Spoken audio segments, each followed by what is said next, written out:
In a world filled with ones and zeros, gluten-free bread, small talk, and the color beige, there live among us a few brave souls who break the mold, irritating their neighbors, making a mess, playing pretend, and letting their imaginations fly free. They are the Creatives! They're here to answer a question so consequential that it transcends both space and time. And that question is, so when are you going to get a real job? P.S. This interview was filmed over Zoom and may contain the occasional sound or video glitch. All complaints can be sent to the elders of the internet. P.P.S. In the event of adult content and bad language being used, cover your ears and sing la la la la la la la la la. And now, on with the interview. Edith started her career in the music industry, studying at Prompt Music School, majoring in vocals, guitar, and drums. In 2010, she released her debut album titled Wicked, and has performed as a backing vocalist for superstars such as Diana Ross, Josh Groban, Jonathan Butler, PJ Powers, and that's just to name a few. Edith's other love is musical theatre. She's performed in David Kramer's Blood Brothers, District 6 Canala, and most recently, Danger in the Dark, as well as the South African hit Calling Us Home. She was cast as Belle Gibbons in the smash hit musical Orpheus in Africa. She sang the house down as Dolly in the Cape Town Opera's Mandela Trilogy. And in 2017, she won a Fleur du Cap award for Best Actress in a Musical for her portrayal of Joyce in the South African classic musical King Kong. And now, without further ado, here she is. Okay, hello and welcome to the show. Thank you for being here with us. And we've decided to play a little bit of an icebreaker with you, getting to know you questions. Are you ready? All right, I'm ready. Question number 1. If you had to be reincarnated as an animal, what animal would you want to be? Well, tiger. Oh, nice. What fashion trend do you wish could come back?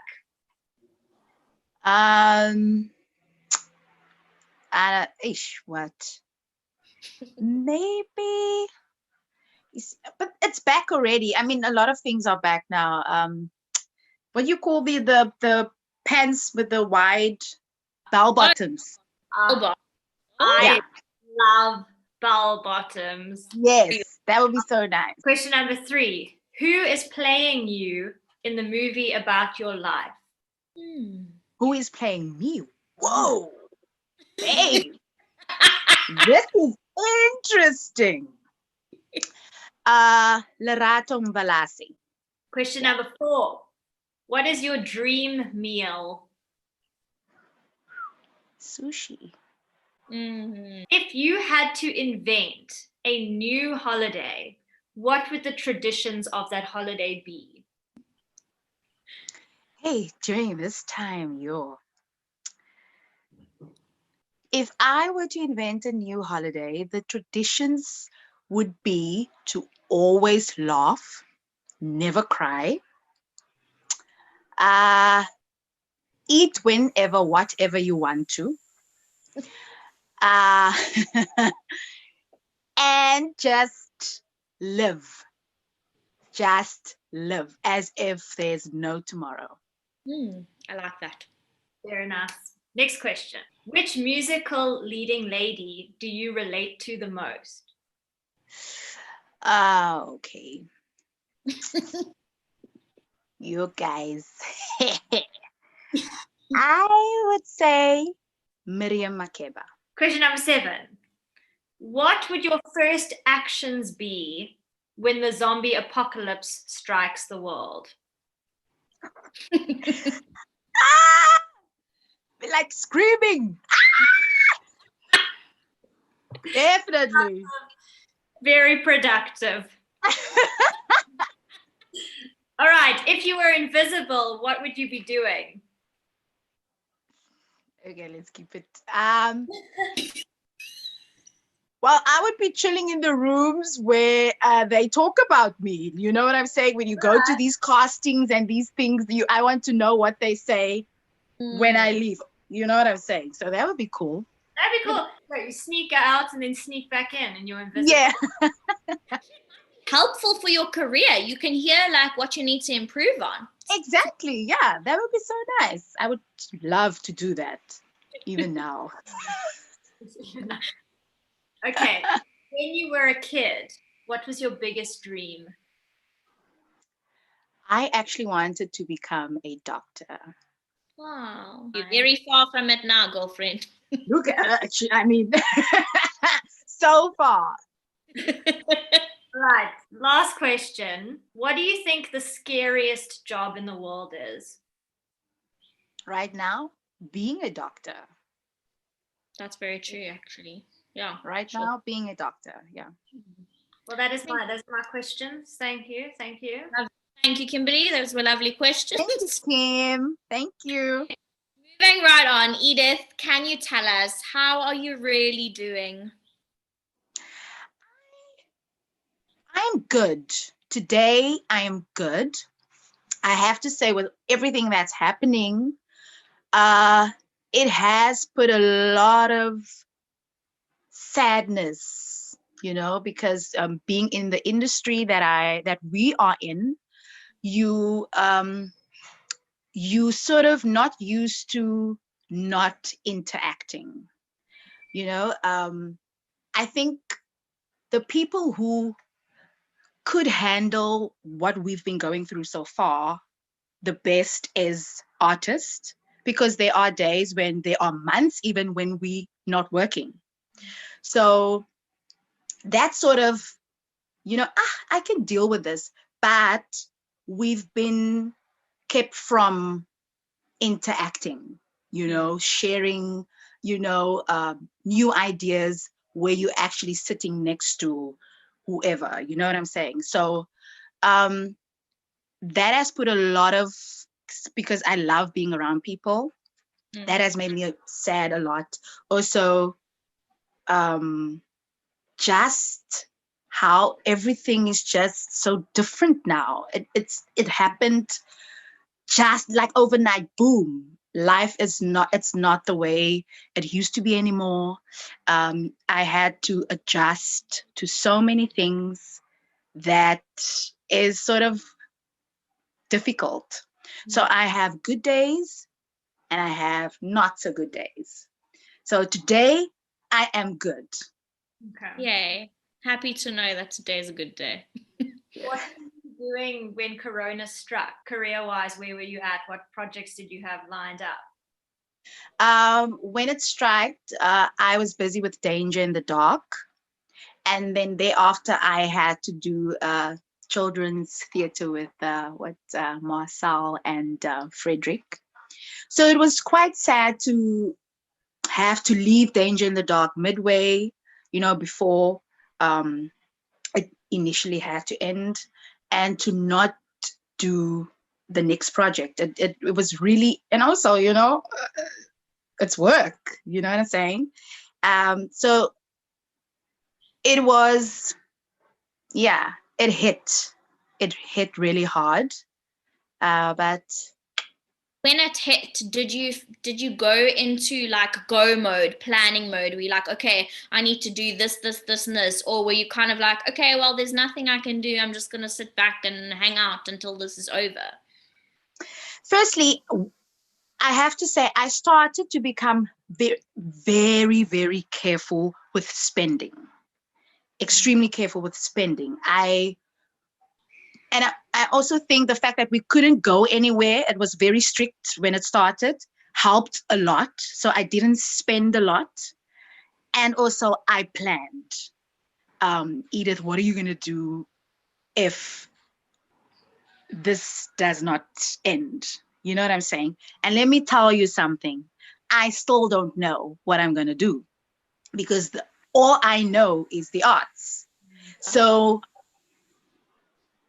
I even said to a friend of mine, like, it's amazing how so many people are doing I have friends selling things. They just creating new business, like doing new business ventures and stuff like that. And I'm like, I don't know where I'm going. I just know that I'm an artist, and it's okay. I've realized that it's okay to not know what's next. Totally. I mean, know? yeah, there's almost like this pressure now to kind of find another thing that you've got to Yeah, adjust yourself to. But when so much of your identity is part of what you do, yeah, yeah, it's difficult. It's like yeah. you feel completely lost. Mm. So yeah. The pressure from, I wouldn't say our peers are, vocally putting pressure on us. It's, I think some of us, because we see they creating, some people are making masks and designing masks and selling shoes. And so you feel sort of, this one is figuring life out, and I'm sitting here like waiting and waiting. It's just, I think we shouldn't get drawn into such pressure. It's just, it gives you sleepless nights. And also to accept that right now, this was the biggest surprise to the whole world. So you need to process this, you know what I'm saying? All of us. And in the beginning, pressure-wise, I was a bit yamakar, but then I was like, just accept, you don't have to have a plan. Just know that you're a colorful artist and something amazing will come up, So yeah. And I mean, and add to your life story and what you can do after lockdown, like using all of these experiences and all these emotions and feelings that you've gone through to possibly put into a new body of work. Yeah. Yeah. No, I wanted to also say it's difficult as a live performer, I think, because the second that you perform anything over a digital platform, it feels like it becomes more of a film narrative. Yes.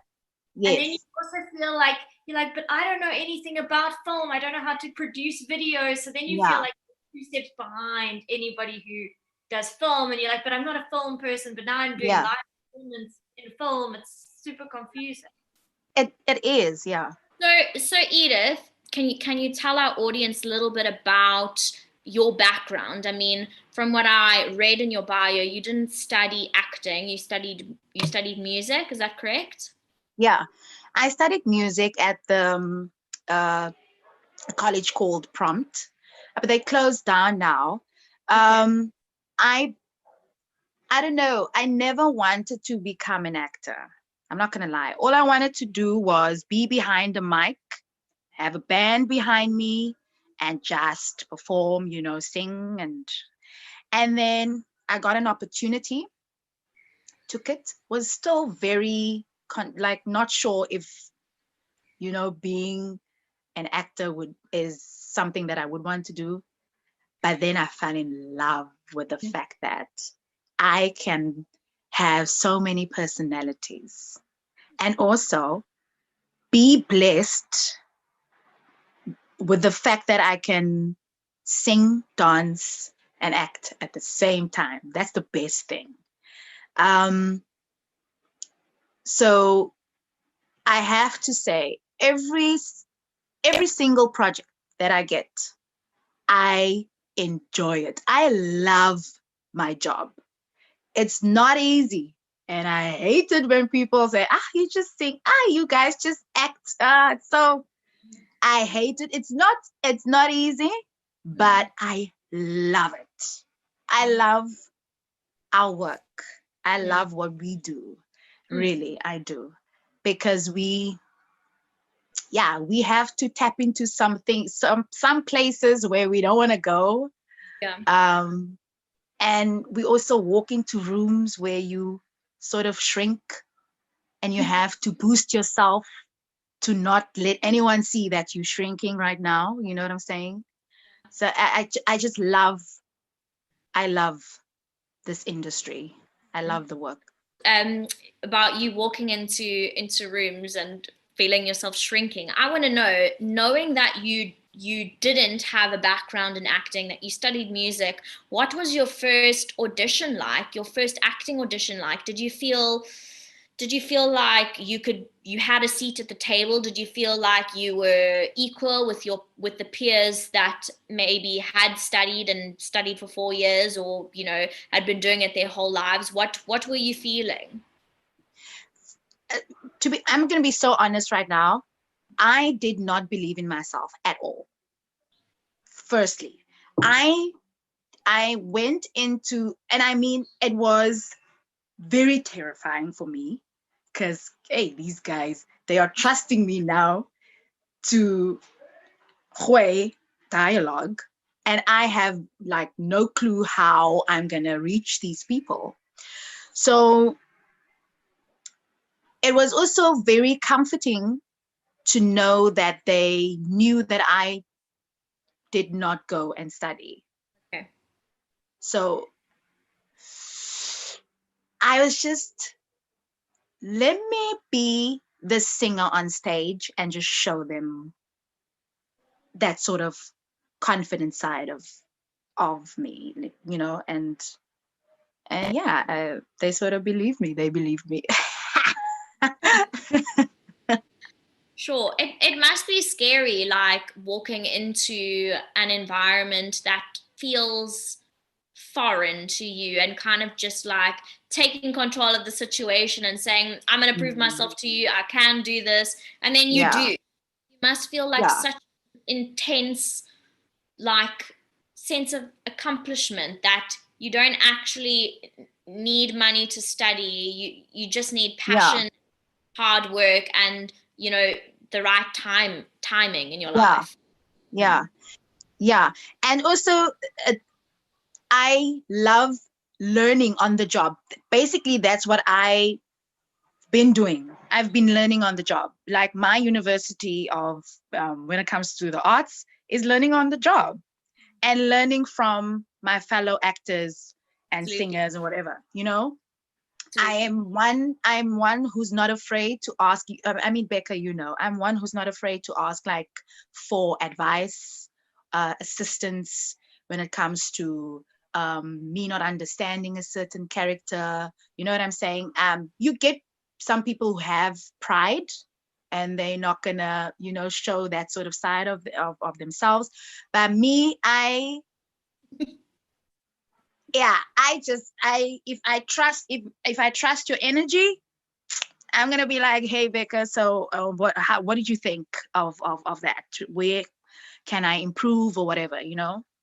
I love that. What do you think is scarier, putting an album out into the world because you've done an album, or standing on stage and performing as a character? I think both. You have so many people depending on you when you putting an album out. You have so many people that you have to basically give work to as the face.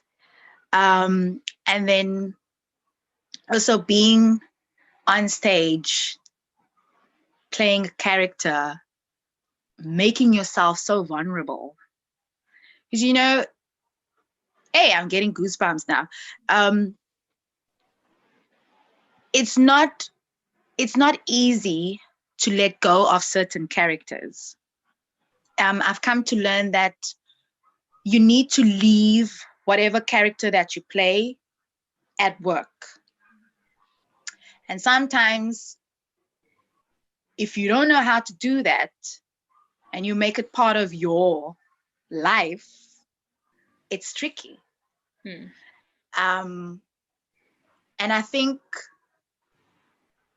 that's one of the reasons why we as artists, or I shouldn't even say we, I myself, me as an artist, I'm very sensitive with a lot of things, you know, because I have to carry or play so many different characters or personalities that it takes some time to like shake it off, you know? So yeah, both are equally scary. What are some tricks you use to shake a character out of your body?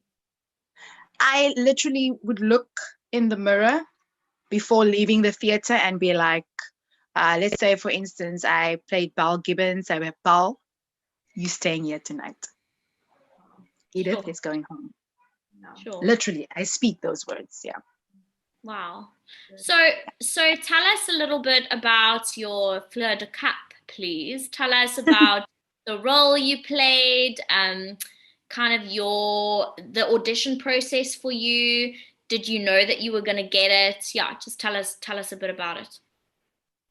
That was a big surprise for me, because the role has been played before by the wonderful Nondumiso, and I got nominated, so that was good enough for me just to be nominated, and it was one of the best things to achieve in my life. I'm very proud of myself when it comes to that, because I honestly did not see it for myself.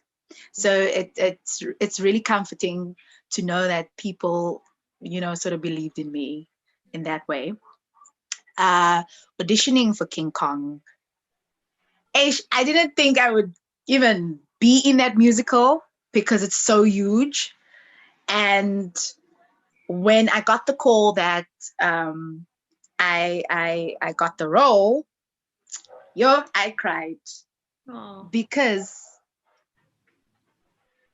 playing a role that Miriam Makeba played, you can't mess this up. Crazy. You know what I'm saying? Yeah. That is a big responsibility. That's huge. So the fact that I was a jazz singer helped a lot. Yeah. And I think that's why I enjoyed this character so much, playing Joyce. I could relate to some of her experiences in the story. So it was just an amazing experience. It was, and also the cast. When I said walking into a room and you shrink, walking into a room with so many strong personalities, good actors. I mean, not one person on that stage you could not fault them. Like the first day of rehearsal, where we met, we were meeting each other, for the first time, I was like, God, how?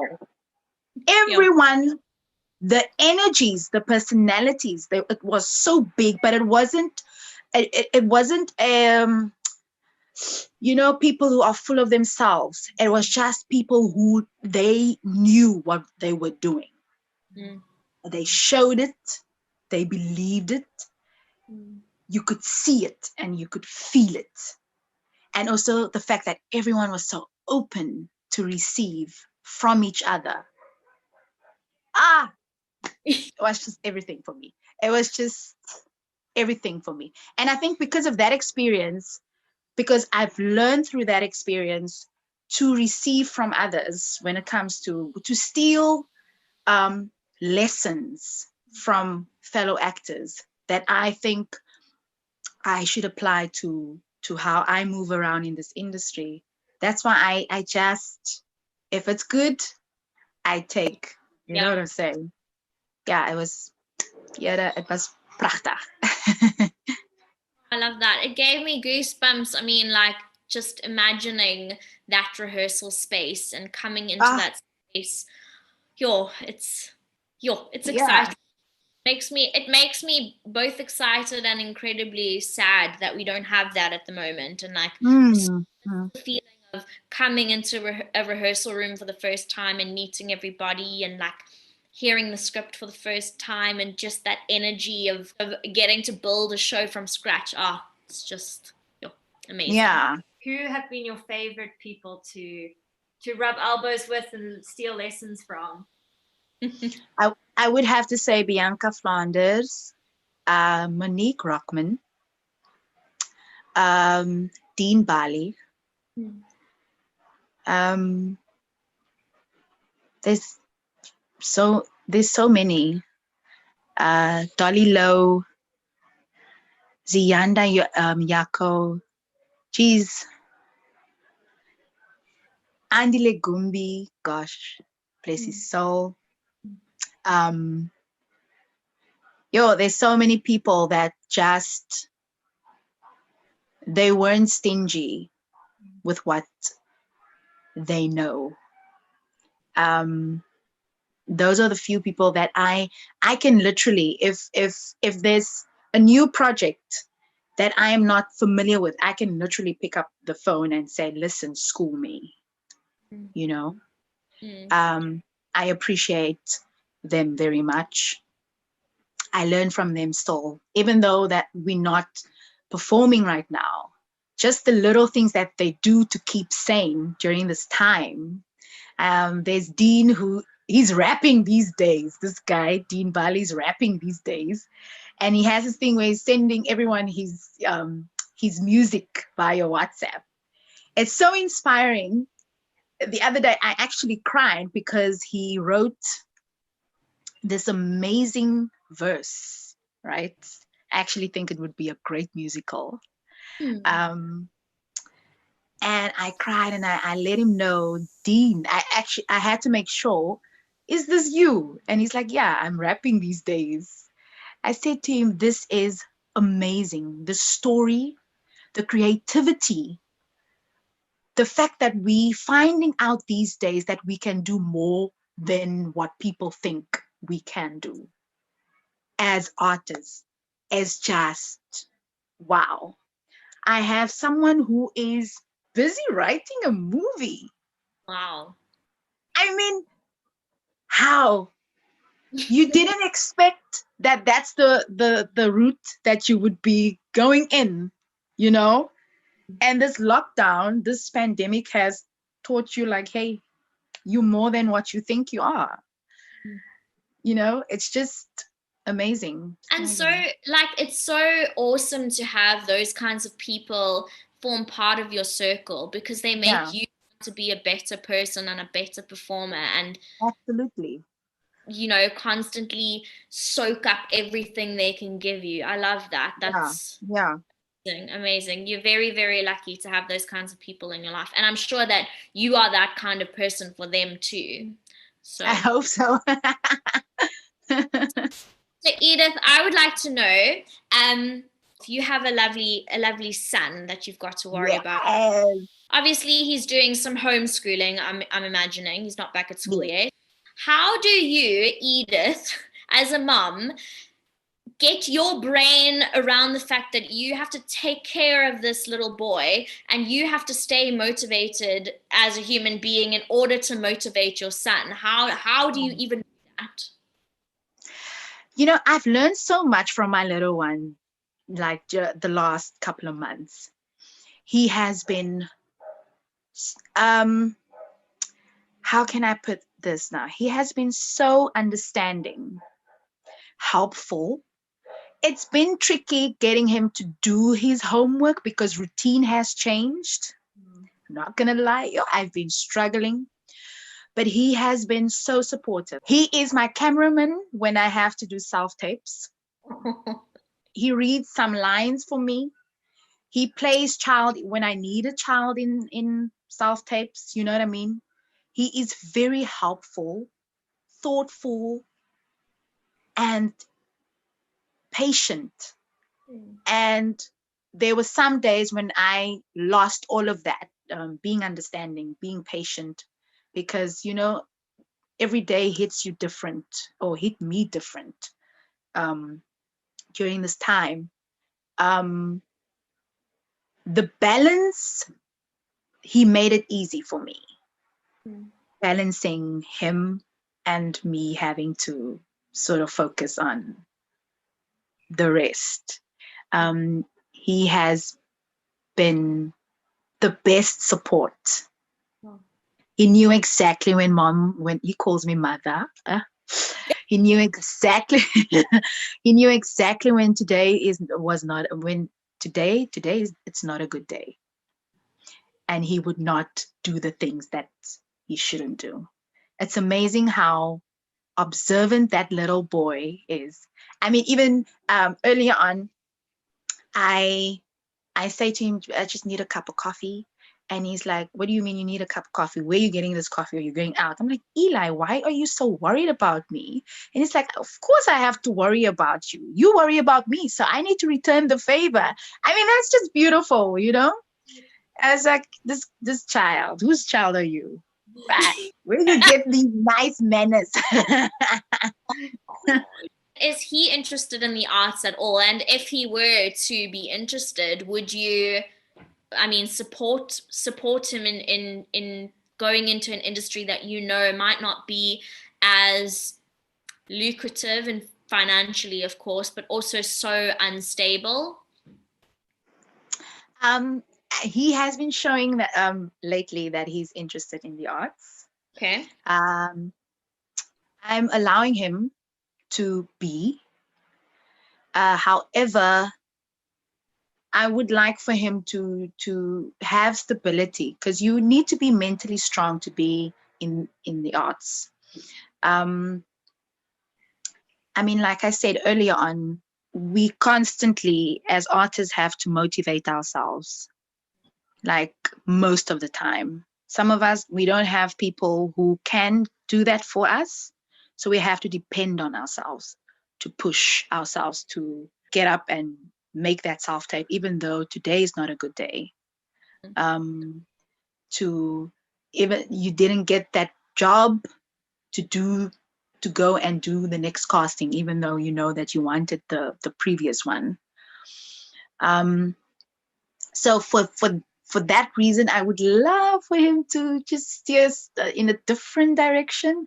But if he's headstrong and he really wants to be in this industry, I'm gonna have to support him, because I remember when I was younger and my dad was like, you're not gonna go into the arts. And I was like, I'm doing this, I need your support. And eventually I got the support from him.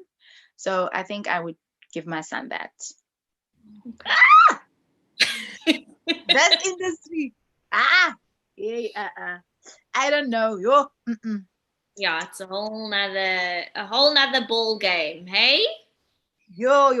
But then in the same breath, I mean, when I think of doing a 9-to-5 job, I'm like, oh my gosh, I actually can't think of doing anything worse. So I guess it's, you know, I can't even imagine. I mean, no disrespect to those who way that way. You know, it's just I mean, like they say, we must get a real job, most we're not working people. So Edith, I want to know, what is an artist or a soundtrack that you can listen to every single day? You know, lately I have been listening to Billie Eilish. This lockdown has been, can you believe many of us have changed so much during this time. My approach to things are different. Mm-hmm. Who I surround myself with it's completely different. My sense of being is different. My taste in music has become just something else. And I have stopped and checked in with friends. I'm very bad with checking in. I've been taking people's feelings into consideration. So these days, I don't ask anymore, how are you doing? I ask, how's your heart, mind, body, and soul? Because this year has been a lot. People have lost. People have gotten married. People are finding themselves not wanting to get out of bed. People have been going through breakups and dealing with the COVID-19. You know, it's just, I've become such a, it just humbled me to a point where different approach, different taste, and just being more considerate of what the next person is going through today. You know, so if I think about Becca, I immediately text, hey, how's your heart? How's your mind? How's your body? How's your soul today? And a lot of my friends, they get touched. Hey, no one has ever asked me this. Never, I never knew how important it was to ask that. It's so different to the how are you doing today? Because we can lie easily. But when someone asks you, how's your heart? You really want to know. Yeah, it gives you permission to be honest. How are you? It feels just like a Passover question nowadays. Like, what's up? And you're like, I don't know how to answer that. Basically, you're like, oh, nothing. But actually, maybe actually, I'm going through a really hard time and I want to cry all the time. Yeah. So how's your heart? How are you? Deep down. Yes. Yeah. I mean, I agree with you. Things have definitely shifted for a lot of people. So was it surprising to find that you like Billie Eilish's music? Babe, that girl makes me cry and makes me so happy and just, I love her. You must cover some of her songs, Edith. I want to hear you sing, girlfriend. I should, hey. Speaking of your singing, I do have to ask you, so you've done backing vocals for a lot of people. I mean, like, just out of the top of my head, like Diana Ross. When you have been doing backing vocals, do you ever get the opportunity to meet the artist? Yes, you do. Who famous have you met? Diana Ross, and Josh Groban. Is he funny? Yeah. Is he like legit cool? He is, and he is so humble, and he makes it a mission to know you by name. Like a lot of these international artists, they don't bother with, you know, getting to know your name or anything like that, but he actually made you feel part of, like, his crew, you know. So he would be like, who worked with me then, Rehearsal and Abigail, he would literally come into rehearsals. Good morning, Edith. Good morning, Rehearsal. Good morning, Abigail. You know, it makes you sort of feel important. You know what I'm saying? He knows my name. So yeah, he's very humble. Actually, interesting. I would like to know a little bit more about the backing vocal thing, like how long the rehearsal process is, what the process is to even be chosen to be a backing vocal artist in any case. Can you tell us all of those details? Well, it's how can I put this? It's not really, you don't really have to do anything to become one. I guess in this industry, especially in Cape Town, it's who you've worked with before, and if they've liked what you did and they liked your energy and you did your homework, they will recommend you to someone. Okay. So yeah, in Cape Town, it's like that. I'm not sure about Johannesburg or anything like that. It's just, yeah, it's who you know and who's recommending you. Okay, and the rehearsal process for something like that. So they call you and they say, okay, Josh Groban is coming to town on this date. How long do you spend rehearsing? How long do you spend rehearsing with him? Yeah, so it would be maybe a week of rehearsals with him. To know your work, the BVs would do a rehearsal before actually stepping into the room with Josh or whoever. Is it, do you feel like more pressure or less pressure? Because I mean, I would feel more pressure backing up an international artist than I would be like in charge on the front of the stage as myself.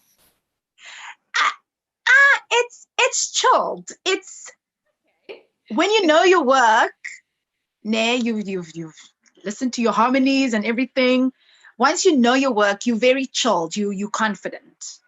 If you don't know where the next melodies going or whatever, then you're a bit worried because some leads, they're quite feisty. So it's important for backing singers to know their work. And it sounds terrifying because my ear to recognize a harmony is a little bit sketchy. And actually, I remember Becca and I were in a show once, and we were both a mezzo line in the certain song, and I was sickling and I couldn't get it right. And I kept jumping onto different harmonies, and I went up to Becca and I was like, Becca, can I please stand by you because I need to hear someone singing this harmony? And you looked at me and you went, no, I just sing whatever I want because I don't know. I don't remember that at all, but I can tell you, if I learn a harmony line, I'm just trusting that it's in my body. But if you ask me to sing it to you, I'm not going to know what the hell is going on. It's in my own brain and I can't pass that knowledge on to you, unfortunately. It can be very stressful, especially those difficult ones. It can hit you. I mean, I remember Edith in the rehearsal room for the children's show we did together. There were often times where you're like, what's the line? And I'm like, just make it up. I really don't know. Okay, so Edith, can you tell us what an ideal day looks like for you? Like, let's say we are over lockdown, pandemic is over, long gone. What does your day look like? What would you like it to look like? I would like to go to castings. You are the one person who has ever said that ever in their life. I miss it so much. Like I mean, self-tapes, yeah, fine. I mean, I've been criticizing myself with these self-tapes. I mean, sure. But I would like to go to a casting, and then I would like to step into a rehearsal. I don't know of what kind of rehearsal, what project. I would just love to be in a rehearsal prepping for something amazing. I would love that. So you want to get your creative juices flowing again. I do. Yeah, I do. The casting thing is surprising for me because I can't think of anything worse. I mean, I think Kim can agree with me. Castings for us, I would rather not. Like, I would rather just I don't know why. I don't know what it is about them. They are scary to me. And like, I mean, really? You seem to love them. Tell us, you obviously had a better experience than we have. Not that I'm loving it. I haven't done it in such a long time. It would be nice to have to look into a camera and be like, hi, I'm Edith Plaatjies, I'm 34 years old. And then you have to be extra. And you know what I'm saying? Just for a few days. But after that, I will be over it. Okay. Yeah, just me. I become like the weirdest person when I walk into any kind of audition because I'm like, don't be yourself because you are shit and you are weird, you are embarrassing. So then my one side of my brain is like, anything that is yourself, don't do that. And then I'm so busy trying to not be myself that when say something and I think of a response, I'm like, don't say that response. And then I'll just go, yes. You're a weird, like, dull robot. What is wrong with you? It is strange. And as soon as you see a camera, you're like, yeah. I'm completely fine. Tell us, has Eli ever seen you on TV or in any adverts, and how did he respond? Oh, he loves it. He's so proud. There's my mom. He's my biggest supporter, guys. I'm not gonna lie. He's my biggest supporter. He sings so beautiful. I'm learning all these things now. And he loves rock music also, which is I know, right? Where did he get that? I don't know. His taste in music is very different to my taste. Very, very different. So he can kind of show you a whole variety of different artists that you wouldn't have known before. Exactly. Very interesting. Yeah. So tell us, One last thing. I want to know what, I know you've said that you've had good days and bad days. When you've had a really, really bad day, what do you do to pick yourself back up? I listen to music. That's what I do. And I would choose a happy song, which would be Amapiano, something where I could move Dad, and yeah. dance a little bit. Yeah. So I would do that. It's it's been a hey, it's been a crazy time for so many of us. And as I said before, being an artist, you're sensitive to a lot of things. And so I would just listen to Amapiano and dance. I love dancing on my own. So that's what I would do. I think I'm gonna use that trick next time I feel down. Just put on a song and have a little dance party in my lounge all by myself. Sounds like a very good plan. Yeah. Try it. And also sometimes, like, what I've learned is to not push my sadness away. I allow myself to be sad.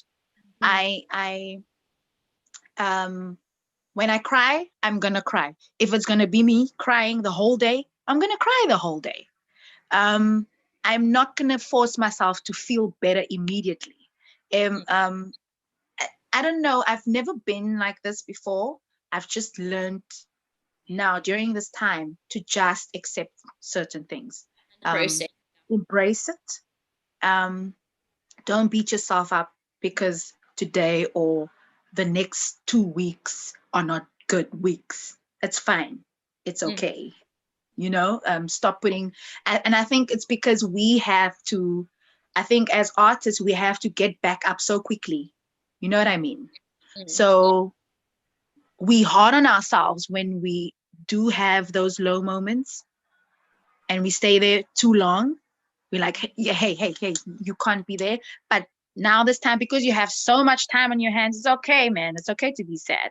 It's fine. Yeah. You don't have to be anywhere tomorrow. You don't have to impress anyone tomorrow. Yeah. You know what I'm saying? Just cry if you want to. Be happy if you want to. Don't feel guilty when you're having a good day, because sometimes we have people in our lives who are not doing so good today, and then you come with your happy chappy energy and you feel guilty because you're happy and the next person is not. Own your happiness for that day. You deserve it because, hey, remember the other day you cried, Moss. You weren't doing so good. So be happy, own it, embrace it, be sad for that day or 2 days or whatever. You're going to get back up. So just embrace. We have to embrace whatever comes these days. Totally. Whatever comes, embrace it and own whatever feeling, whatever mood, whatever. Own losing weight, own gaining weight. It's fine, Moss. It's okay. You know what I'm saying? Let's just stop putting unnecessary pressure on ourselves, because man, oh man, we get beat up so many times by not getting the gig. Yeah. So just be kind to ourselves. Let's be kind to ourselves. Gentle. I love that. I see a self-help book in your future. Self-help book, self-help tapes, YouTube channel. It's gonna happen. What? I receive it. Take it. Yes. Edith, so much for being our lovely guest. I've learned a lot, and I've come away from this conversation feeling really inspired and really, like I'm gonna give myself some time to just be okay with whatever I'm feeling. Thank you. I really, really appreciate it. So thank you for having me, guys. Thank you so much. Bye.